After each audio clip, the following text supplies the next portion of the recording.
Velkomin í eftirvættina, sjálfur heiti ég Birgir Olgeirsson og með mér hérna mér til Hals og Traus Kristján Högni Kristjánsson Baldur Heimisson og í dag ætlum við að taka hérna svolítið merkilegan þátt hann mun fjalla sögu kaffibarsins og kaffibarsins sem bara í rauninni fyrirbæri og við svona fórum að googla og leita okkur fanga sögu barsins og hérna Þetta rosalega saga. Já, og við hvernig maður ættir að tala því að þetta er ákveðin mjög merkilegur saga og skemmtilegur angi af miðbænum og ég googla og hendur nú tímarit.is eins og menn gera. Þar finn ég greinar þar sem að leiði mig á að einn af stóðundu kaffibarsins jú Andrés Magnússon blaðamaður á Morgunblaðinu sem að kom mér á óvart. En hvað getur maður sagt? Við erum komið með Andrés Magnússon til okkar inn í þáttinn. Velkomin. Heyrðu og sælir. Takk fyrir. Ég meina, ég get alveg sagt ykkur eins og að þetta komið mér líka eiginlega jafnmikla opnarskjöldu, bæði þá og nú. Þannig að svo, það sé allt sagt sko, en sko upphafsmaðurinn af kaffibarnum Friðrik Weissabel. Bara svo því sýtla haldið því. Hann var svona spjátruggur á norðan sem hafi komið í bæinn og hann hafi lært að smíða og hann hafi verið að klippa fólk og hann hafi gert eitt og annað en hann var að afgreiða sem þetta á bíóbarnum sem að þá var á horni Klapparstígs og Hverfisgötu sem var feikilega vinsæll bar í þá daga, það nú hótelarna núna. En hann bar af sem barþjónn. Hann var allt í öllu hljóp út allan bar og ef hann sá fastagesti í röðinu þá hljóp hann út með upp á strikkinu þeirra og gerði bara allt þess að gera konunum hérna lífið sem þægilegast. En hann hafði þarna, vorið 93, þá hafði hann hérna farið út til Amsterdam með Dýrleifi Ýr Örlygsdóttur sem hann nú afgreiða á öðrum bar en hérna og þau keyptu tuskur í Amsterdam, föt og opnuðu fatabúð í Reykjavík með notuð föt sem að þau kölluðu Frikka og dýrið og var þarna smiðustygnum fyrir hérna rétt fyrir neðan hinn með við Laugaveginn og þetta var svona nýstarfleg búð og þau óvinnulegt fólk að vera að reka búð og hún var bara opin, ég man ekki frá 2-6 eða eitthvað þau voru í annari vinnu og alls konar en sko þetta setti svona svolítið svipa á bæinn vegna þess að 93 þá var Ísland bara í svona lítilli kreppu og það var allir ógeðslega blankir þannig að það var erfitt að gera sér hérna dagamun en það að vera hérna með nýstarfleg föt af einhverja alternari tísku, það var eitthvað og það gaf svona líka smá smakka af útlöndum en sko bragurinn í bænum var nefnilega allt annar þá. Miðbærinn var í tölvöru niðurníðslu og hafði verið í þessari kreppu og því öllu. Menn gleymaði að sko bjórinn var bara nýmættur. Ég man ekki, hérna, hvernig bjórn var 89? 89, já. Fyrsti mars ekki? Já. Og var eiginlega ekkert almennilega búin að laga sig sko að þeirri breyttu menningu. Sá miðbær sem að við þekkjum í dag þar sem við erum með, vegamót og ölstofana. Það var ekkert vegamót og ölstofan þá. Þetta var bara athafnasvæði gatmálastundus í Reykjavík sem bara var eitthvað drasl hérna og bárið hérna fyrir. Þannig að allt þetta var eftir. En það eitt af því sem að þessi litla kreppa hafði fyrir með sér var það að það var verslunarhúsnæði sem var tómt í bænum. Og þannig fundu Frikki og Dilla hérna þessa búð á Smiðjuvegi sem fengu ódýrt sko og í kjallara og hendaði reynda þessum rekstri bara mjög vel og þyrftir einhvern veginn að klifra honni í kjallara til þess að finna þau föt sem þú helst vildi vera í. En hann fær þessa hugmynd ég held að það hefur verið Frikki í frekari en Dillif að sér þetta auða húsnæði á Bergstaðastræti 1 þarna hefðu verið búðir, einhverjar svona áður, ekkert gengi alla mjög vel og það hefur verið svona leðurverkstæði og eitthvað svona skrýtnar forhörningar. Og þetta hús var í eigu Dánabús, þannig að hann fór bara og tjekkaði hægt að gera samning hérna. Og hann gerði mjög fínan húsalegu samning vegna þess að bara þetta stóð autt og hann mátti gera alls konar breytingar. En hann vantaði smá hérna pening upp á að geta gert það og sko myndist á fjárfestingu, þetta var meira svona það sem að í sprótafyrirtækjum er kallað seed money í dag, það sé bara að eiga eitthvað kling, vegna þess að þau voru ekkert í stöðulli þess bara í búðin rétt að standa undir sér eitthvað svona, en það vildi svo óhefnilega til að mér hafði tæmst arförskum áður og Friðrik vissi nú að því og hérna hann spurði, byrju, er þetta ekki eitthvað fyrir þig? Og ég sem alltaf gott að eiga bar, þannig ég slóð til, en þetta voru ekki stórkostlegi fjármunir sem að í þetta fóru, ég meina það var einhver efniskostnaður og eitthvað svona en að öðru leyti sára lítið og það þurfti síðan að gera einhverja samninga við hérna, ég man ekki hvort það var Ölgerðin eða hver það var og koma þessi stand, en það tókst nú eins og þá verulegu tími sem fór ég að bíða eftir tilkynni leifum og það var ekkert breyst sko. Nei, þarna náttúrulega þetta var alveg pínulítið hús og sko það hefur verið byggt við það síðan þannig að það er minna heldur að menn eiga að vennast í dag. Er Hegningarhúsið ennþá starfa þarna? Hegningarhúsið var ennþá bara í mitt, fullri starfsemi. Voru ekkert smekir að hafa þetta ná í hliðina?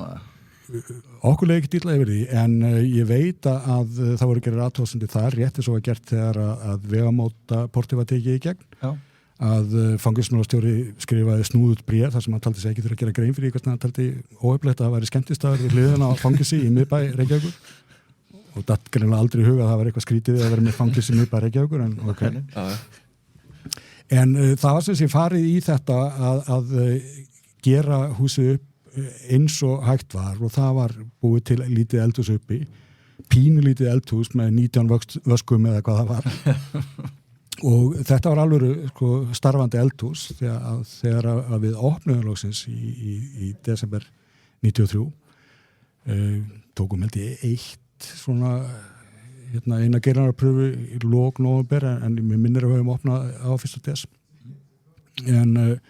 að þá bara var eldhús í gangi uppi og það var þetta sem gerði. Við kölluðum þetta kaffibarinn, ég reiki mér að því nafni vegna þess að Friðrik og Díla vildi nú nota frikka og dýranafnið svona til þess að vera með einhver samlegar áhrif að brandinu, en ég sagði það þýðir ekki að sé einhver misskilningur hvað er hér á sér stað og hvað er það? Það er kaffi og bar og síðan samlokur og einhverjar hádegisréttir og svona og Friðrik var mjög flinkur í að bæði sem að hann gerði mikið sjálfur hann smekkvísmaður og hérna hann týndi eitt og annað til ég menna hann byrtist til með brota súlur afhelgar í kirkju utan af landi sem að ég held að Guðmundar Klausturhólum hafi einhvern veginn komið í hans hendur og hún var bara smíðuð inn í húsið og eitthvað svona og svo þurfti að búa til klósett og þar til dæmis var alveg rosalega þröngur gangur fyrir 2 pissuskálar og þá var það stóra uppfinningin það var planki í svona herðablaðshæð fyrir aftan bólstraður hjá bólstrun áskriðinsavarna á kvötunum móti þess að menn getur hallað sem þeir væru að sinna þörfum sinna þannig að það var nostrað við alls konar svona hluti og hann var svolítið svona ég veit ekki hvað maður að kalla hann var retro og eitthvað fleira og allt og skrítið við fórum saman ég og Friðrik til Kaupmannahafnar fórum þar í heilmikið pakkus og keyptum húsgögn stóla og borð og keyptum þetta hnífabreldi líka og eitthvað fleira og ljósakrónur allt notað og sittu hverja áttin það voru engir 2 stólar í húsinu eins martraðakent eða voru þar að reka eitthvað stað en við reyndum. Já, þetta er rosa mikið inn í dag akkurat þessi hönnun Já, fullkomlega klassísk greinilega en hann líka fann út úr hlutum eins og hann vissi að hann þyrfti að ráða fólk á bar og í sal og í eldhús og hann fann Brynjólf Heitin Garðarsson til þess að vera kokkur sem að smatt mjög vel inn í þetta bjóð til fínan hátegis réttaseðil og fleira sem að vera hægt að afgræða jafnvel fram á kvöld og hann áttaði sig á því að það skipti máli að barþjónarnir væri ógeðslega töff og helst að dýraröndin væri líka töff og að þetta þurfti að vera gæjar og skvísur og allir þurfti að vera þröngum bólum og allt þetta sem að var við hæfið þarna 93 en ég held að það sem að gerði kaffibarinn svolítið spes var það að Jú, hann var nýr og þetta var allt öðruvísi bar heldur en við átt að venjast og þetta var pínlítið hús minnir að leyfi hafi verið fyrir 75 manns. Okay. Þannig að við vorum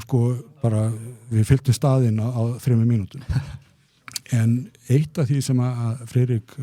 sagði að við erum að gera, að myndavélar voru bannaðar hérna og blaðaljósmyndarar sem að vildu koma að mynda hverju voru hvar, þeir fengu ekki aðgang. Og þetta gekk út á það að fræga fólki geti fengið frið fyrir öðrum. Í Reykjavík sem tíma var ekkert mikið að frægu fólki en mann leið eins og frægu fólki þegar þeir koma inn og ljósmyndar voru bannaðir. Sömuleiðis að það var alltaf frá upphafi höfð biðröð fyrir utan. Jafnvel þó svo staðurinn var ekki orðin fullur til þess að hleypin og taka fram fyrir röð og að fastakonarnir eða fallega fólki kemist fram fyrir eitthvað til þess að skapa stemningu og það var í raun og veru eina markmið með því að það var að búa til eitthvað lítið samfón og kaffibarinn varð það bara á einni viku, hann varð svona félagsemili hjá ákveðnu gengi og villir þetta svo skemmtilega til að það var dókumentar hvaða fólk þetta var því að Snorrarnir, Eiður og Einar Snorri þeir tóku myndir af megnuna af fastakonunum og síðan endur tókunum þetta leikin fyrir nokkrum árum. Það sá það, mjög flott. Það sem að fólk var svona komið aðeins meiri pókandur augun og eitthvað, ekki alveg að tálka en bara heilmikil og skemmtileg heimild hvað þarna átti sér stað. En þessi þröngi staður, þar sem að þetta var kaffibar, það átti ekki að dansa þarna. Það var ekki gert ráð fyrir DJ þá eða neitt svoleiðis, það var bara, þú veist einhver fáránlegur geisladiskaspilari sem tók 5 diska og var að láta rúlla og eitthvað svona. En það var bara, það gerðist að það varð einhver stemning þarna inni og ég nefndi nú viðbyrgir að þarna hefði acid jazz verið kynnt til sögunar svona mjög hart allavega yfir daginn sem að hafði lítið hljóma hér fram að því. Þannig að það var svona ambience þarna inn bara leið og komst inn að degi til. Síðan tóku leikar að æsast rökkvaði og þá var nú svona meira funk og stuðigangi og það skapaðist einhver ég veit ekki hvað maður kalla það, trillingur því að fólk fór að dansa og áðurum vissir að þá voru stelpunar að byrja að dansa upp á borðum og svo framvegis og þetta spurðist út og það varð alveg sem sagt, þetta var bara hluti af kaffibars stemningunni að þetta var eitthvað svona hedonískur staður þar sem að fólk fór inn og svitnaði og og gerði það sem fólk á að gera á góðum klúbbum Við höfum rætt við nokkra eigendur af svona stöðum áður og þá það verið talað það var lagt af stað með ákveðin konsept og stemningu í huga en svo eiga gestirnir oft til að breyta þeirri stemningu. Er það sem að þið upplifið þarna jafnvel? Nei, mín tilfinning var frá upphafi svo að Friðrik vissi nákvæmlega hvað hann vildi og hann hefði fengið það út þessu. Ég meina, auðvitað lögðu gestinni sitt til og það var fólk sem að við ekki endilega þekktum sem að kom og gerði þessi heimakomið en þetta var voða mikið þetta var í 101 og þetta voru mikið miðbæðarottur, það var mikið af listaspýrum ungum og upprætti módelum og ljósmyndur sem tókum myndir af þeim og svo framvegis. Mikið af leikurum líka. Það tengdist síðan því að á þessum árum eða skömmu síðar að þá var hárið tekið til sýninga í Gamla bíói eða óperunni og þar að baki var Loftkastalinn sem voru Baltasar Kormákur og Ingvar Þórðarsson og Hallur Helga og þeir voru þarna yfirlega með 2 sýningar á kvöldi og eftir seinni sýninguna þá gerðist það bara ósjálfrátt að krúið og leikararnir komu mikið þarna yfir og það setti líka náttúrulega þegar á allt innu færð bara inn allan leikarahópin og einni sýningu og jafnvel ekki almennilega búin að taka fram á sér það skapa líka ákveðna stemningu og þeir reyndar gerðu sér svo heimakonna að þeir byrjuðu nú að því að held ég að gera samning það liðið hjá þeim geti fengið öl að drekka sem þeir borguðu fyrir en dróðu náttúrulega laununum og áður menn vissu af að þá voru þeir orðnir svo heimakonnur þarna að þegar að Friðrik ákvað að halda á við nýrra ævintýra þá voru þeir svolítið sjálfgefnir kaupendur að þeim hluta. Já. Mér langaði að spyrja líka út í þróunni á þessu iconic logoi. Hvernig var það til að Mind the Gap kaffibars? Sko, ég var nýkominn heim úr námi frá Lundunum á þessum tíma og þegar að við vorum að koma okkur saman um nafnið og ég sagði bara, þú veist, það á að vera algjörlega augljóst af nafninu hvað hér er að ferð, sko. Og sömulegis þetta á að vera bara svona stoppstöð í miðbænum. Og hvernig táknar stoppstöð? Og frumlegu sem ég er að það dæmi bara hitt í huga að vera að stela túpumerkinu og nota það. Og já, þannig kom það til, það var nú ekki flókið. Nei? Illa fengi en vel hefnað. Já. Og þetta er með sko, hann var að svara ákveðinu kalli þarna, það var ákveðið tómarum að því maður sér kannski þegar maður skoðar svona heimildir aftur og það var svolítið mikið sveitaballamenning ennþá, eða ekki, og þetta kannski lifði ykkur ángæði og gauk og stöng og annað en þetta svona, þetta byrjar einhver nýr menning í rauninni, svona nýr kultúr, var þetta tónlist og annað og stemningunir í bæja? Ég held að sko ég nefndi bjórinn hérna áðan. Það var bara hlutaði, það voru eiga sér stað þáttaskil í mannkynssögunni og þau urðu á kaffibátnum, nei, greinlega. En sem að kaldastríðinu var að ljúka þetta leyti, þannig að það voru alls konar straumhverfa eiga sér stað í heiminum á sama tíma þá eru nýja tónlistastefnur Ríða Sigrúms. Kaffibarinn spilaði ekki bara Asitas á daginn, þegar liða kvöldi að þá kom Britpopið mjög stertinn og grönsið sömuleiðis. Jafnvel svartarbúið með Metallica fekk að hljóma endrum á sinnum. Þannig að það var alls konar nýtt að eiga sér staðarna og ég var bara hlæjaði því ég var að reyna að rifja eitthvað upp á gamasaldri. Sko, þegar ég kom að á sínum tíma, þá var ég gamli kallinn. En ég var 28. Þannig að það var mikil gerjun sem átti staðarna og það tengdist alls konar öðrum hlutum. Ég meina, netið er að koma inn, svona fyrst að smakka því. Það eru, hljómsveitir eins og Bubbleflies gerðu sig sko heimakomna þarna. Það voru eins og ég nefndi blaðamenn svolítið þarna, ég meina það var af blöðum eins og Pressunni og Inntæki og fleiri slíku og þetta var þetta sem að miðbæjar hnoð svolítið. Og á þeim tíma var miðbærinn 101 var ekki til sem hugtak, það var bara postnúmer. En það er inn að þessum bar að einn af fastagestunum þar, Hallgrímur Helgason, að hann skrifar bók sem heitir 101 Reykjavík sem að nokkru gerist inn á kaffibar. Það er aðeins vísa í það. Kaffibarinn er ekki þunga með þeirra bókar en hann er svona til staðar. Kábar. Já. En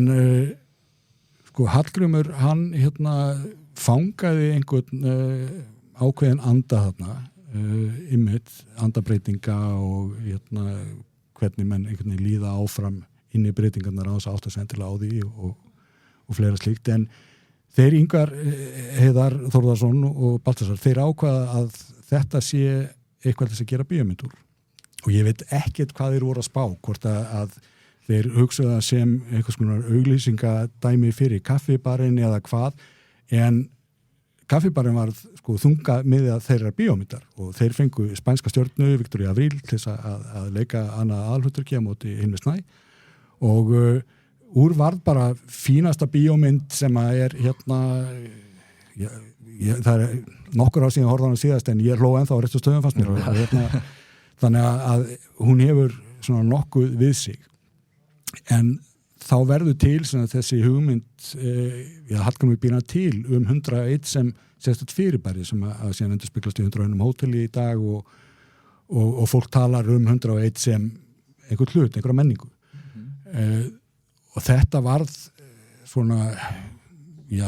einhver postmodernist ævintýri í raun og veru þegar að þetta sullaðist allt saman sem sagt að 101 kaffibarinn hvað koma undan hinnu, hvað bjó hitt til sko. En þarna erum við og mér finnst 101 í dag óhugsandi án kaffibarsins og fagnaði mjög að ytra byrði barsins núna vendað og en hins vegar, ég menna það eitt af því sem að gerist þarna það að velgengni barsins verður til þess að mann finnst að það eru að stækka þannig að hann stækkar aðeins eftir á að hyggja það varði eiginlega að gera það út af salerunum en innri barinn hann er ekki frábærlega vel hefnaður en staðurinn þú veist lífð hann af og ég menna það orðið ýmsar eigindabreytingar síðan og hvernig það allt veltist og snýst að þá stendur barinn ennþá fyrir sínu og hann svona treffpunktur fyrir hinn og þessa sem að rataðanga inn og út það ekki sama fólkið sem stundar hann að fulluliti en þá það er einn og einn sem að þarna alveg frá upphafi en þetta mjög samskonar fólk sem að bara, þú veist, leiði mannin í þetta með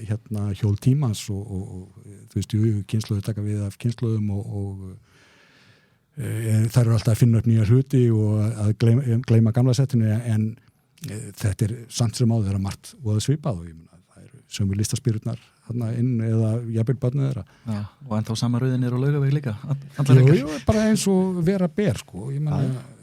en það nú líka, sko, nú orðið langt síðan ég hef verið fastagestöðan ég fer þarna þó að minnst einu sinni ári í Pílagrímsferð svona bara einnum með sjálfum mér að söður einn og finnst það alltaf ágætt og ég hitti alltaf einhvern sem ég kannast við oft frá fornum fari en síðan en það samskonar tilfinningu að þetta sé eitthvað skona félagsemili og ég meina þegar að staðurinn var nýja opnaður að þá var þetta sko heilmikið félagsemili það var eins og ég sagði Friðrik valdi staffiðin á kostkefni það voru Jóarnir tveir, Jói Ara og barnum og Jói B. Dýránum og bara báðir legend hvora sviði og það var sömuleiðis sko að ég nefndi barflöðunar áðan voru myndir af þeim mörgum upp á vegg sko og flestar héldu áfram að mæta árum saman barinn tók þátt í firmakeppni í fótbolta þannig að frábæra knattspyrnulið Fólarnir alveg Fólar í þeir liði það má segja ég var nú bara svona manager á kantinum en þannig að það var heilmikið líf og fjör bara hjá ungu fólki í blóma lífsins sem var að reyna fyrir sér á alls konar sviðum auðvitað veit ég að þegar ég var á þessum aldri og maður þurfti að lesa í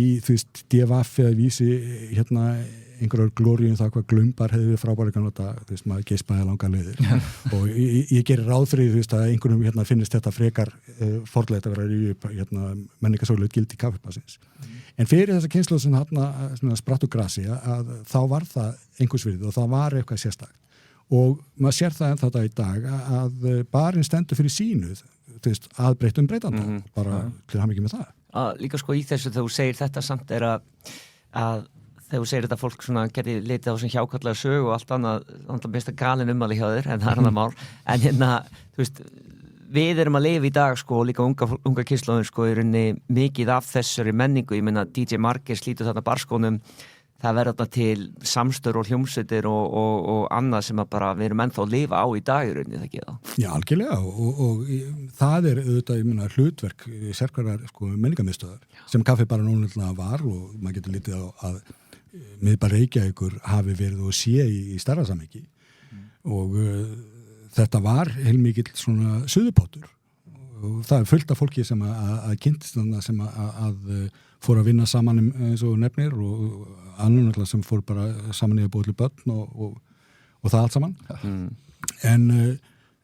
hann hefur einhverja sko merkingu og hann náttúrulega á þessum frábæra stað, skulum ekki gleyma því hann þarna eiginlega við hotni á Laugaveginum og auðvöld að komast til allra átta sko ef maður ætlaði að fara niður í bæ eða upp til Laugavegi bara ákaflega vel staðsettur Kannski eitt sem að ég veit að Kristján hefur áhuga á þetta Hvernig bjór voru að selja á þessu tíma?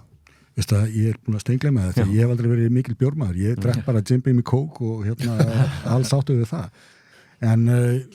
við skiptum að miskusti einunni, ég man það en í hvora áttina ekki alveg viss Manstu hvort það var íslenskt eða var það Lovenbrá Við vorum held ég með íslenskt frá upphafi en já því leiti sem að sko vörum ekki kannski ekki endilega íslenskt en við vitum hvernig þetta allt verður til. Það var nú ekki mikið í búðan, þetta ekki bara Egil Skull og Víking, Pólarber og Lofenbróð eða eitthvað? Jú, hvað var Vífurfell að pranga inn á mann? Já, þetta var bara þetta er bara svo í dag, þú veist, þú bara choosers can't be beggars, beggars can't be choosers, jafnvel. Já, pínu sko. En svo náttúrulega gerist það líka sko það sem að gerist við það að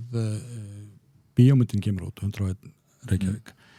að þeir piltarnir fóru þetta með þannig út alla trissur að sína á einhvern kvikmyndahátíðum og selja hann í bíó og í Bandaríkjunum og víðar og var bara ágætla ágætt, ég meina hún laði ekki heiminn að fóta sér en hún varð samt sem áður svona pínuköld það hafði ákveðin áhrif þetta leiti var líka náungi sem fór að venja komisunga sem var Damon Albarn í Blöð og hann kom töluvert á kaffibarinn, Bláskar, blessaður og bankarængin og kvikmyndalistarinn þeir gerðu við hann eitthvað samning sem að Ingvar getur örugglega sagt okkur meira en ég var eitthvað við, hann mun aldrei segja eitthvað satt það. Það er marga sögur hann. Já, það gekk sko það bíl út af það að Damon væri orðin eigandi að kaffibannum. Okay. Og ég held að bókfært hafi það mögulega verið 1% sem hann fekk og svo var hann fyrirgefin bjórreikningurinn. Það var eitthvað þannig. En þetta hafði samt sem að sitt að segja, þetta bætti við mýtuna barinn og það gerði það líka verkum sem að ég man að fastagestinur voru ekki allir ánægði með að útlendingar sem voru þá farnir að sækja til Íslands í meiri mæli og sérstaklega Bretar sem voru komið eitthvað í helgarferðir og svona að þeir voru að banka upp á og vildu fá að skoða þessa menningarmiðstöð og svo gekk þeim svona ýmislega við það en þetta jók við hróður barsins að hann sem einhvers konar stofnun það fekk meira vægi við þetta að hafa verið í bíómynd, að vera með popstjörnu sem eiganda og svo framvegis og svo framvegis. Já. Fekk hann ekki íslenska ríkisborgararétt núna fyrir ekki það lengur síðan? Jú, hann er alltaf búin að vera hér með annan fótinn árum saman og átt hús hér og svona sko. Akkurat. En hvað, þegar var að stofna stað 1993 hvað er óra fyrir sko, varstu þá að hugsa vonandi tapaði ekki öllu peningum eða varst að hugsa þessi staði með lifa næstu 33 árin. Hvað sástu fyrir þér? Ég var hvorugt þessar að hugsa. Ég var í smá svona rótleysi á þessum tíma. Hafði mist pappa minn og bara nokkuð ýmur eftir það og en hafði tæmst þessi arfur og þetta var ekki stórkostlegur hluti þeirra fermina að setja í þetta. Þannig að mér fannst það ekki slæmi hugmynd á þeim tíma. Ég reyndi ekkert að finna út í sko, hvað ég hefði haft upp úr þessu. Ég seldi hann ekki með tapi en ég var ekki auður að þessu, ekki frekar en ég held að flestir veitingamenn verði auður. Þetta starfsemi og eða eitthvað svona, einhver leksía sem ég tek út úr í sem ég get veitt öðrum að þá það ef þið allir eiga bar rekið hann sjálfur. Að þýðir ekki að vera með einhverja verktaka í því, maður þurfa að hafa auga með þessu sjálfur til þess að halda bækunar, gæta þess að bjórinn rýtningi vegna þess að það glendist að kveikja kælinum og svo framvegis. Að menn þurfa að gera þetta sjálfur. Tengslanettir hlýtur að vika samt allt svakalega eftir? Það virkaði mjög svakalega vegna sem ég sá tvöfalt í þessi 3 ár. Nei, grínlaust, jú, það gerði það. Ég var náttúrulega sjálfur tildulega nýkomin heiminn og námi þannig að maður var svona aðeins að kynnast bænum aftur eftir smá hlé og þarna kynntist eins og ég sagði, mikið fólk sem var aðeins yngri en ég. Þannig að jú, það gerði það og svona í ýmsar áttir og ég hef alveg búið að því síðan og umfram allt, ég menna þetta voru gleðiríki dagar og langar og bjartar nætur sem að virtist aldrei alltaf endast og ég myndi sko ekki leggja það á mig í dag að standa í slíku skemmtanahaldi en á þessum tíma fyrir mann undir 30 þá það bara mjög auðvelt og mjög ánægilegt og mæli sérstaklega með því. Þú þannig svona eins og þú kannski lýstur þessu aðan var þetta svona hefðbundi kvöld á kaffibarnum, ég meina hann var opið væntanlega bara alla daga eða var tjammað á hverju kvöldi eða var þetta róleri á virkudögum? Þetta var miklu róleri á virkudögum og svona það var aðeins fjörleira hérna á fimmtudögum kannski en opnutímanir voru aðeins harðari þá sömulegis að þá vorum við náttúrulega með eftirlitið sífellt að mæta með tellerana og hérna staðin var alltaf kólólur allt og mikið af fólki. Hvað hafði hann leyfið fyrir mörgum ástæðu? Hann var uppalega með 75, síðan hérna var bætt við og það stækkaði eitthvað aðeins og hérna en ég meina þetta lítill staður, bara fyrir ekki hjá því og síðan eftir að við opnum út í port þess að lefa fólki að reykja vegna þess að fyrsta árinu þá bara reykti fólk inni og menn koma alveg kæstir hérna út.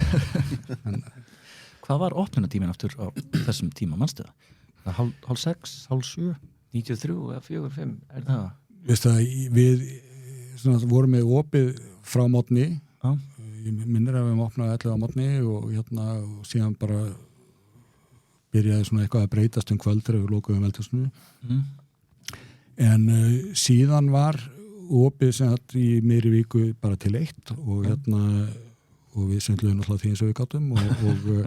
og helgar til 3 og við svindluðum líka eins og því en við vissum sem var við gátum ekkert svindla mjög mikið en þá gerðist það yfirlega yfir sumarið að það bara fylltist Bergstaðastræti þarna fyrir utan og fólk var bara ekkert að fara þannig að það var ekkert breyst sko. En við svona reyndum að tempraða eitthvað til þess að gera nágrannar ekki gersamlega brjálæða en það tókst nú svona. Var það eitthvað samtal við lögregluna sko bara er ekki betra að hafa það inni heldur en úti eða var það eitthvað reynd og liðkast eitthvað með slíku samtali eða? Já og nei. Já. En hvernig var þetta samlíf á þenn tíma sko með að vera með í rauninni veitingarotna og svo skemmtarlíf, þú veist, gekkit ágætlega eða og endustu alla tíma með að hafa matarna og annað? Nei, sko eldhúsi var svona svolítið millis að búa til tiltekna stemningu og svona definera staðinn. Þannig að það var aldrei einhver stórkostlegur sko ágóði af því og síðan kom þar að svo var eiginlega ekki sko, þannig að þá þurfti mann að fara að taka einhverjar ákvarðanir og síðan þegar að hérna menn þurfti að fara að finna nýjan kokk og svona þá var þetta bara einhvern veginn of erfitt og menn ákvaða að lúka þessu og frekar að stækka því eins og Hvernig hérna, hvers konar eldhús voru með, hvað var að bjóða upp á? Hann var Brynni var alveg frábær kokkur og hérna gat eldað allt úr nánast engu en hann var mikið að með einhverja svona sko einfalda smárétti og það var hann var nú svolítið með sko svona spænst þema inn í því en síðan sko þegar kvöldaði þá voru það bara hérna seldust upp sko hérna brauðsneiða með skinku og osti bakar í ofni bara að því að liðið var búið að vera sötra og þurfti að fá sig eitthvað að éta og hérna og það reyndar þú veist eitthvað sem að velti fyrir sér hérna okkur það ekki meira að éta á íslensku börum með raunberi vitni sko ég fæ mér eina hnetu úr húsinu upp og það brjálast sko þú talar sko þið byrjuði þetta með geislaspilar með maka síni bara og hvenær fæðist hugmyndina, hvenær byrjaði að hafa DJ og slíkt? Það byrjaði að reynda mjög snemma en uppalega sem svona, þú veist, aðeins í kvöld. Já, en ég meina þú nefndi þessi margari hérna áðan, en þú voru fleiri Árni Sveins og fleiri sem að koma þarna og bara, þetta var bara þeirra, þau vildi gera eitthvað á barnu sinum og hérna, og áður menn vissu af að þá var það bara hluti af staðnum og það var komið upp sem sagt út í horni hérna bara rými til þess og að því að þetta var gammalt timburhús að það var svona skásta leiðin var að hengja hérna spilarina í keðjur og loftinu sko en þetta svona já, lukkaðist einhvern veginn furðu vel en það var alltaf það gerist mjög snemma sem þetta fólk bara gat ekki hamið sig og varð að fara að dansa og gleymi því ekki á þessum tíma líka að bærum var fullur af og alls konar sem var ekki letjandi til þess en við lögum nú nokkra áherslu á það að hérna, fólk væri sko ekki að mæta hana inn til þess að drekka 40 lítra vatni og neyta lyfja vegna þess að bara þá farum við hausinn sömulegis að dílarabæjarins þeir fengu mjög svona kurtisleg skilabóðum það að þeir voru óvelkomnar hann inni og bara nema þeir væri frí en þeir mættu ekki vesla hann og ég meina og það var bara hluti sem að þú veist menn þurftu að hafa í huga vegna þess að það voru sumi staðir sem voru bara svo undirseldir því að það var fólk sem var eiginlega bara að draka vatna þeir fóru hausinn Maður þarf að hafa alveg hreðjar samt eða ekki til að vera svolítið harður við það ekki að voru hótaðum lögreglu eða hvernig gerðu þetta? Nei, það bara bennir fallega ef þau vilja fá að vera ykkur stær í fríi sko, þá þurfa það að hafa ykkur og vera í fríi sko. Að því líka sko að því við tölum þess að DJ menningu sko þó ég hef ekki tverið mér í því og og það er örugglega ekki þannig þá líður mér samt eins og að Göskurs hefði voruð til á kaffibarnum þú veist bara mann hlustar á þetta Nei, það var flóknara en jú, þeir voru ýmsir sem voru þarna fastagestir því er ekkert að leina en þeir komu svo sem við að við og ekki bara á Íslandi þetta var fólk sem gerði viðreist Já, akkurat Hvernig var svona drykkjumenningin á þessu tíma? Var fólk að byrja að snemma eins og það er að gera í dag eða var þetta svolítið meira svona að þú ætlar að fara að drekka þá byrjaði frekar seint? Nei, þetta var svolítið lagskipt sko. Það voru sumi fastgetir sem að byrja strax bara eftirmiddaginn sko, og þá kannski aðeins að reyna að lækna sig frá kvöldinu áður en síðan kom inn í bylgjum sem að það var ákveðin hópur sem að datt inn 8 en megni var síðan að koma milli 11 og 12 og það er þá sem að biðröðin verður til sko. En menn voru náttúrulega mikið í bjórarna en það voru líka alls konar fólk með sérþarfi, sumir voru bara í að drekka miðnes og aðrir Black Russian Manstu nokkuð verðið á bjórnum þegar þið opnuðu fyrst? Nei, sko ég var svo heppin að ég þurfti ekki að borga En þú talar hans í byrjunum sko, hvernig þetta fyrstu dagarnir voru alltaf en sko fyrstu vikurnar á mánuðinir en hvernig svona þið byrjið og einhvern veginn ímynda sér það er eitthvað eitt kvöld það sem bara springur út og þau bara sérðu hvað var í gangi eða kemur eitthvað svona moment þar sem það springur algjörlega út og þau bara sjáu ekki eftir neinu eftir það Það gerðist bara mjög snemma að eftir þessa opnun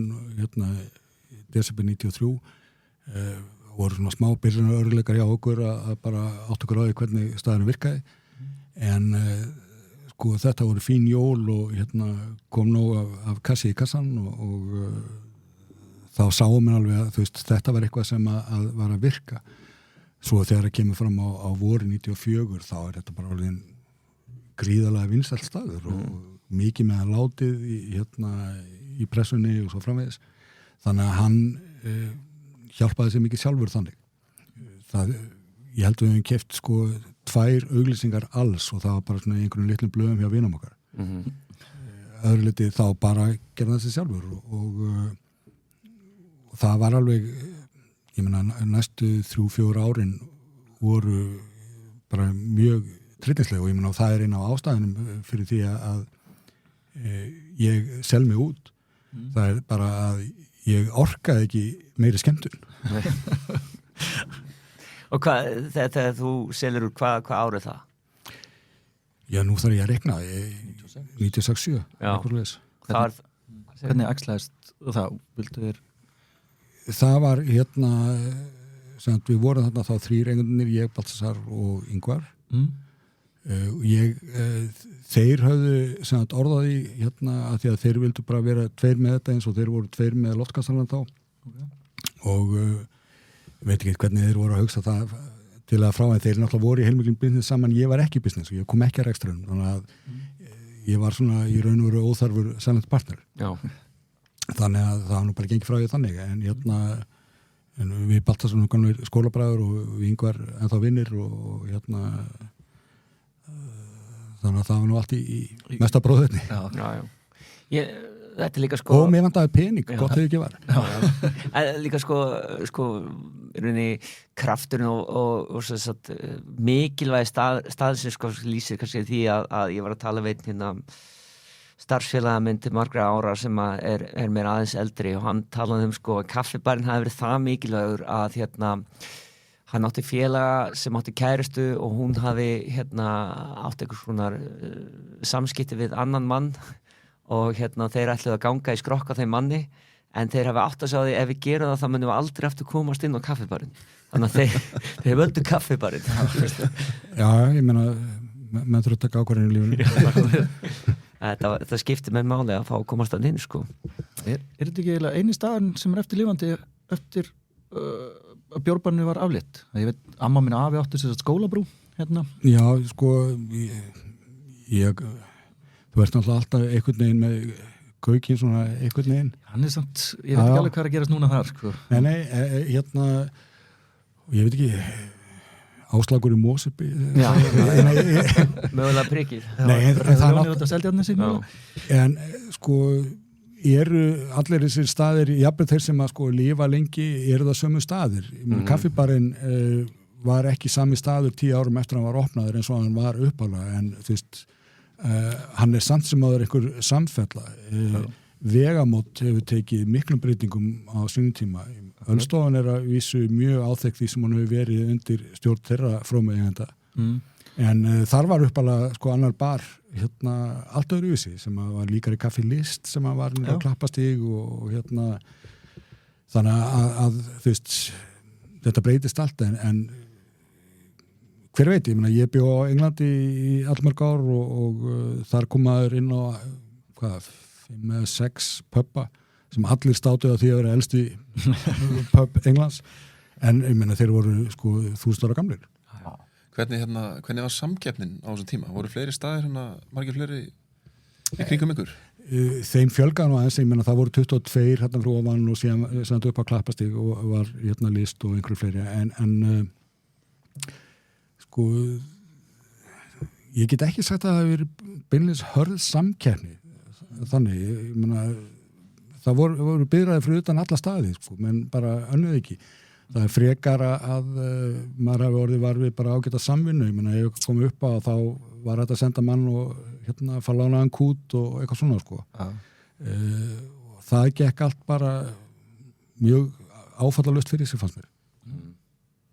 Já, þetta maður kannski enginn á okkur hefur svo sem einhverja ákveðna mynd af miðbænum sem var þá, ég meina svona miðað við í dag hvernig var úrvalið, þú veist, voru þetta 10-12 staðir að hvernig var þetta þá? Já, sko, jú, það var nokkurt úrval af stöðum en það var svona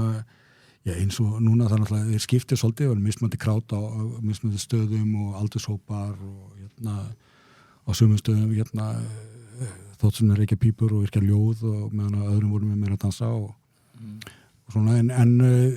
það var svona yfirtalsið svæði sko að fara menn gátu náttúrulega farið allavega upp á Hlemm og farið það á sko umulast það heimi en svo gastu sko farið í hináttina niður í bæ og aðeins lengra og þá kostu á sko hinn næst umulast það heimi bara sem fóstur keisarinn á skipirinn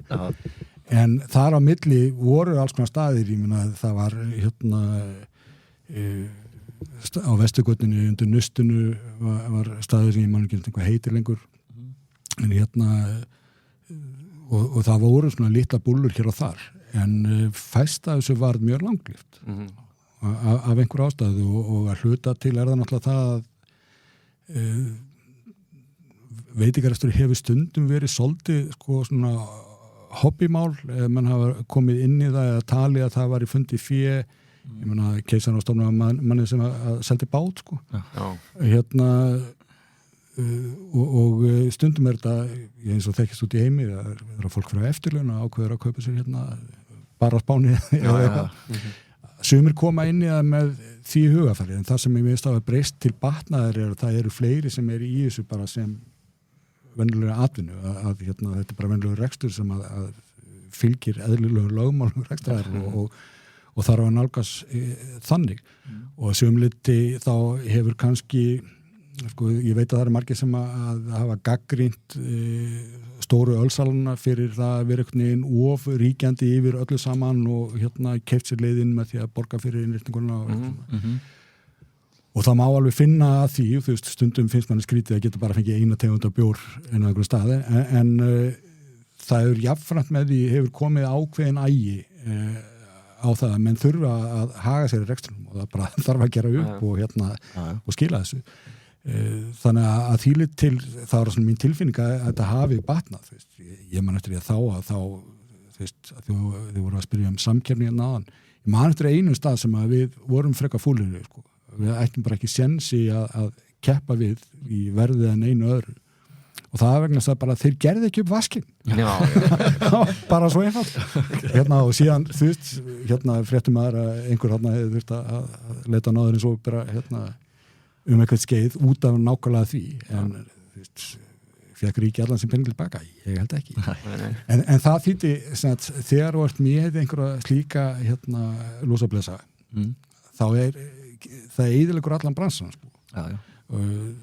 Það lenda allir í vesinu með að keppa við það eða fara bölsast við því eigum við þá ekki gera það svona eða hinsegin sko. En þið spáðu greinlega mikið í væpi og náðu að skapa einstakt andrúmsloft og annað en það hefur nú þá verið ágætis ægi á sig hjá okkur fyrst þið náðu nú að halda þessu svona skikka legu þarna eða var það bara það vinsælt að þið bara komist upp með allt eða? Nei, sko ægin gekk út á það að sjá til þess að menn var ekki mjög ólöglegir hvað fjölda gesta var það sömulegis sluppu við mjög vel með það að kúnnarnir voru yfirleitt ekki til mikil að vandra það kom örsjaldan fyrir og þeim var það bara fyllt út og og það ertaði sig ágætlega en hvað reksturinn var það hann gekk jafnvel of vel til þess að mér þurfti ekki að vera nægilega agaðir og einu sinni kom fyrir að það komst upp að það eru stólið sko penning og það komst bara upp sko allnokkru síðar af því að menn hefði ekkert verið að sko hafa ómiklar áhyggjur hvað var talið upp á kassanum þannig að það var svona þetta er ekki fyrsta þessum vandamál Nei, en auðvitað á ekki að vera þannig og það bara kemur aftur á þessu sem við nefna á þannig að menn eiga að reka staðana sjálfur Það er líka svolítið svona fyndið að því að með uppgjöri þetta var náttúrulega allt í seðlum eða kannski ávísunum líka þeim tíma Það voru ennþá ávísunir þegar að staðarinn byrjaði þá voru voru kreditkortin voru straujuð og sömu staðir sem voru í vesinni sko að þeir voru í því að selja nóturnar með afföllum og svona til þess að fá rauði fyrir hendunar allt þetta hefur náttúrulega gerbreyst tók örgulega svona 10 sem lengra að gera upp heldur en að gera í dag sko og það var bara heilmikil vinna það var alveg sko eftir að hafa búið að henda síðast að gæstu út að þá var það alveg 1,5 tími bara að gera upp á mjög litlum stað þetta er aðeins öðruvísi í dag það er bara 1 posi og loka uppgjör og komið Ég heyrt þessar gömlu sögur að menn voru bara með peningaskápana á bakvið sko svona peninga svona teljara eða þú veist sem þú setur bara bunkan í og telur sko Já, eða bara þú veist að þegar menn voru að flýta sér og settu kreditkorta nóturnar til hliðar sko svo glemdist það og bara fannst 1 milljón í svörtum póka 2 helgum síðar eða eitthvað En þetta springur út, gengur vel kom þá til skjálana að það fóru svona hermikrákur að rísa, þú veist, menn fóru að nota svipaða bari eða reynda menn að elda ykkur eða reynda menn að fara ykkur aðra áttir, hvernig sáu þetta? Já, sko, Ölstofan var það svolítið, af því að það var ekki ósvipað klientel og þangað fóru sko ýmsir sem höfðu verið fastagestir á kaffibarnum. En svona eftir á að hyggja, ég hugsa að menn hafi bara svona eiginlega útskrifast að það voru að verða kynslóðaskipti og menn dansa ekki á Ölstofunni. Nei. Þannig að það leiti núna bara eitt af öðru í því. Ég upplýði það ekki sem einhverja blóða samkeppni en bara var þróun þarna. En svo náttúrulega þarf ég að taka fram að síðan fer ég nú bara sjálfur sem að eftir að ég fer út úr þessu þá missum maður svolítið sjónar af þessu furðu fljótt, sko. Mér fannst ég einmitt bara lið og hræðist í þessu og ég bjó þarna í miðbænum rétt hjá og fannst það allt saman bara mjög eðlilegt að ég bjó upp á Óðinsgötu, sko, ég taldi að voru 45 skref niður á kaffibar en af einhverjum ótrúlegum ástæðum voru 240 skref tilbaka en síðan, sko, þegar maður er búin að stíga út svona þá missum maður, sko, fljótt sjónræði og jú, maður finnur sér kannski annar bar til þess að fara á eða eitthvað en ég held að það sem mjög mikilvægt fyrir samfélagi að eiga sér slíkan stað og það þarf ekki að vera bar, sko, það getur líka verið kaffihús þar sem mann eiga sér svona eitthvað atkvarf sem er ekki heima hjá manni og ekki í vinnunni, þetta er eitthvað mitt á milli og til þess að geta hitt félagana og áttiðu eitt orði eða hortaboltan eða hvað það er sem mann er að gera, skilji og kaffibarinn var það fyrir ákveðna kynslóð og er það fyrir aðra kynslóð en eins og ég segi, ekki ósvipa fólk. Og eftir þú fórst út úr þessu og sér kaffibarinn eitthvað setna, ertu það bara, þessi stemningur bara, þetta er alveg glata, þetta er ekki að svo ætlum að gera fyrstu lítið hjartað eða sjá bara þetta var ennþá going strong og geggjað. Sko, ég farið með krakkana minna og ég á nóga krökkum þannig að sína þeim, sko, þennan ágæta stað og sundara hafa nú bara, átt sitt góða líf þar líka, sko. Þannig að allt gott, sko. Logoið, er þetta upprunna logoið á kaffibarnum eða hefur það breyst ekki tíðina? Nú veit ég hvort að þetta er sama smíðin, það var smíða sem sagt sérstaklega ég mannrendur eftir því hver var það? Það var eitthvað meistari sem að fór hann út og klifraði út á skyggnið til þess að stela einum staf af frikka á dýrinu en ég bara man ekki hvort hann hefur komið í leiðina síðan en ég veit ekki annað en að þetta sé upprunalega logoið. Ég skilti þessum sé. Ég sá akkur þeir voru að keyptur eitt af þessu svona postbóksum sem þau voru að hanna þarna kaffibars. Nei, ég fekk að gefins. Eins og bjórinn. En já, stráka, við lögðum upp með að kynna fræðastu sögu kaffibarsins í þættinum í dag. Maður heldur betur búin að kynast henni. En maður hélt maður hefði einhverja hugmynd, sko, þá er Andrés búin að leiðrita það og við erum búin að læra ansið mikið. Það er náttúrulega þetta sama gamla vandamál, sko. Ef maður var í alvöru á sínum tíma, sko, hvernig stendur á því mann skapaðan hlut? Já. En kannski ein spurningur lókum. Þegar voru þarna þú og Friðrik opnið þess að koma, sérst, Balti og Ingvarinn koma sko, þegar Friðrik fer út þá. Já, við vorum 3 það var ég, Friðrik og Dýrleif Ýr Örlygsdóttir sem er gamla segja frá því kona Kormáks í Kormáki skildi og en sem að Friðrik fór út úr þessu fyrst síðan fórum við Dýrleif þegar að þeir félagarnir kaupa okkur út og ég satt með að segja, ég man ekki nákvæmlega hvernig það er en ég myndi giska 96. Já, með mitt. Kemur svo ekki, Svanur kemur svo inn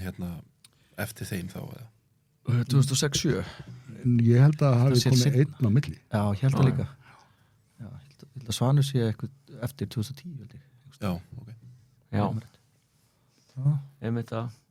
Þetta nú verður rannsóknarefni, það er eigandi að saga kaffi. Já, ágrísand. Við munum einhvern tímann reki hana hérna í löngu máli, held ég. Já. En, já,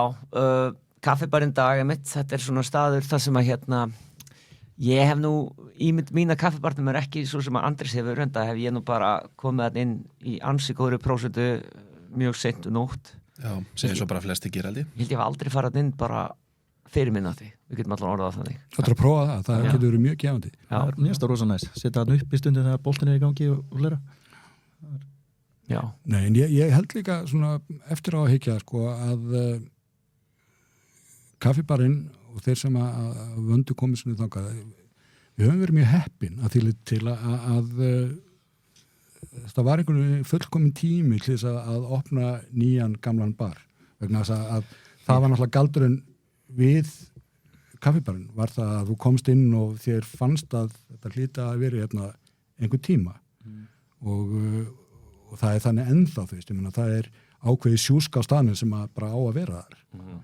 og það gefur einhvern galdur en það er sömulegis þetta eins og ég var að fara út í það er bara, það er ný tónlistarbrótast fram, það er ýmislegt gerast í sögunni hérna, Ísland er að breytast að miklu leyti, það eru verið að auka frjálsræði þarna á alls konar sviðum,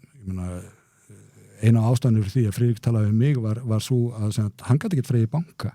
Nei. Vist, ég veit að mennur eru voða mikið uppteknir að ég núna að tala um lægri vexti á Íslandi það voru ekki, vextir á Íslandi þá voru mjög skrýtnir en þetta var enn ræðilega þýrlut til að það skipti ekki máli hver vaxtastegi var þú þurftir að fá fyrirgræslu til þess að fá fé alveg eins og þú veist, menn að geta hort út, ég heyri mennur að tala um að þessi lági vextir í hina þessu Evrópulandinu en það færið hver sem er lán og bara Guð forða okkur frá því að fyrst, enda á þeim stað aftur að þú verðir að vera með frænskapi bankastjórun eða rétta pólitíksuna svæðinu Það var meira nebo í sig þá eða? Það var nákvæmlega það sem var að breytast en og það gerist á þessum tíma og allt í einu að þá er heil kynslóð sem allt í einu kveikir á því að það er hægt að gera alls konar fleiri heldur en bara að fara að vinna í heldverslunni á pappa eða eitthvað það er að springa út heil kynslóð af fólki sem að er að reyna fyrir sér í listum og er að reyna fyrir sér nýja hluti í listum og það vildi svo til að ég þótti gaman að drekka bjór og hlusta aðsetja En hvað strákar ætli þið geta fara að reynda sem að Frikki og Andri spyrjuðu með að búa til röð fyrir utan þannig að fólk á kalda og dönsku þið ætla ekki í þetta eða? Ég held að ég þetta svolítið bara sjálfur þetta er svona íkonist, ég held að samt að núna sé bara þörf á röð á kaffibarnum alltaf hvort er það fór úr því að kannski að búa til eitthvað röð yfir í bara það verður að vera röð annars bara springur húsið Já, þetta var náttúrulega ekki fyrsta sinn sem það verður raðir til á Íslandi það var röð í Hollywood á sínum tíma og það var örglega röð inn á Glaumbæ líka en munurinn var þessi að þessi var svolítið tilbúin Já En hvað segir, erum við ekki bara góður í dag og hérna, þetta er bara búin að mjög skemmtilega spjall Já, ég er bara mjög gott að kynnast bara einum mest iconic bar sem Ísland hefur stofnað Andris í leiðinni líka það Ég held líka að sé bara það er rosalega sjálfgeft að við myndum að vera með stað sem er búin að vera í gangi svona lengi og ennþá bara svona vinsæll og ennþá bara tróðinn það er bara svo leiðis Þá drefst það alveg þessu það þarf sérstakt átak til Herðu, við þakkum fyrir okkur í dag Takk fyrir Andris Takk fyrir komuna